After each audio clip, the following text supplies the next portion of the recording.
Sir, economics classes में आप सभी लोगों का स्वागत है। आज आज हम unit 4 Gandhian philosophy basic element and related concept के बारे में स्टडी करेंगे, जिसमें हमारा पहला टॉपिक है basic element of Gandhian philosophy. गांधीवादी दर्शन के मूल तत्व क्या है? तो Gandhian philosophy is rooted in truth, non-violence, human dignity and moral value। यदि हम गांधीवादी दर्शन के बारे में पढ़े तो हमें पता चलता है कि जो गांधीवादी दर्शन है वह नैतिकता, सत्य, अहिंसा और मानव गरिमा पर आधारित है।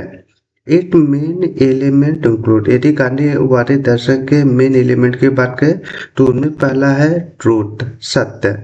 Gandhi ji consider truth as the ultimate reality. Gandhi ji के अनुसार सत्य परम वास्तविक है। सत्य के सिवा कुछ यहाँ पर वास्तविक नहीं है। Every action should be based on honesty and moral rightness.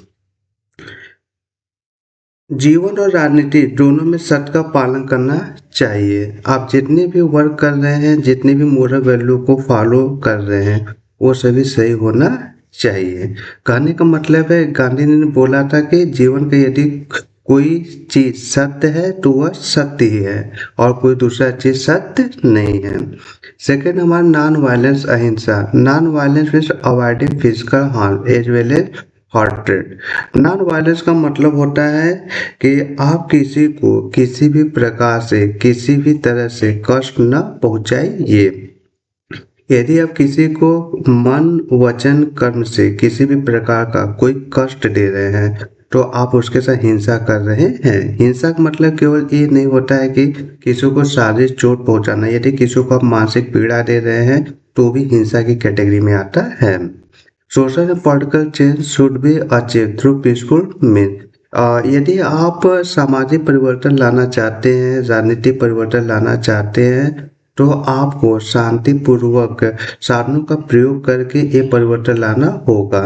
ऐसा नहीं कि आप समाज में पब्लिक प्रॉपर्टी को नुकसान करके, समाज से बगावत करके करके समाज को अनस्टेबल करके आप सामाजिक परिवर्तन और राजनीतिक परिवर्तन को ला रहे हैं। ये सही नहीं है। थर्ड है हमारा satyagraha, a method of resistance based on truth and non violence. Satyagraha का मतलब होता है कि सत्य और नॉन वायलेंस, अहिंसा के बल पर किसी के प्रति विरोध प्रदर्शन करना चाहिए। Is set to transform the opponent through moral force rather than physical force. यदि आपका किसी से असहमति है तो आप मोरल वैल्यू का यूज करके आप उससे अपनी असहमति प्रकट कर सकते हैं। ऐसा नहीं कि आप फिजिकल फोर्स का यूज करके किसी के साथ अपनी असहमति प्रकट करें, ये गलत है। फोर है हमारा simple living. Gandhi ji believed in reducing want and living a discipline and simple life.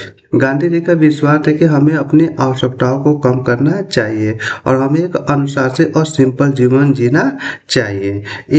It promote self control and reduce exploitation. Gandhi ji ने कहा है कि खुद पर कंट्रोल होना चाहिए और दूसरों को शोषण से बचना चाहिए। फिफ्थ है हमारा self reliance, swadeshi, encourage use of domestic good, local industry and local resource. Gandhi ji swadeshi product पर ज़्यादा जोर देते थे। उनका मानना था कि प्रत्येक इंडियन पीपुल को डोमेस्टिक गुड, लोकल इंडस्ट्री में बने प्रोडक्ट और लोकल रिसोर्स से बने प्रोडक्ट को यूज करना चाहिए, जिससे लोकल लोगों को बेनिफिट हो, डोमेस्टिक लोगों को बेनिफिट हो। Aim to make village economically independent. Gandhi ji self reliance, swadeshi के माध्यम से गांव को आत्मनिर्भर बनाना चाहते थे। सिक्स्थ हमारा Sarvodaya means welfare of all. Sarvodaya का मतलब है सभी का उत्थान। Society should work for the upliftment of the poorest and weakest. Gandhi ji का मानना है कि सोसाइटी को इस प्रकार से प्रेरित करना चाहिए कि सोसाइटी के अंतिम पायदान पर जो सबसे गरीब व्यक्ति है, सबसे कमजोर व्यक्ति है, उसका भी उत्थान होना चाहिए। तभी तो हमारा वास्तव में कल्याण हो रहा है, अदरवाइज हमारा कल्याण नहीं हो रहा है, हमारा डेवलपमेंट नहीं हो रहा है। Thank you.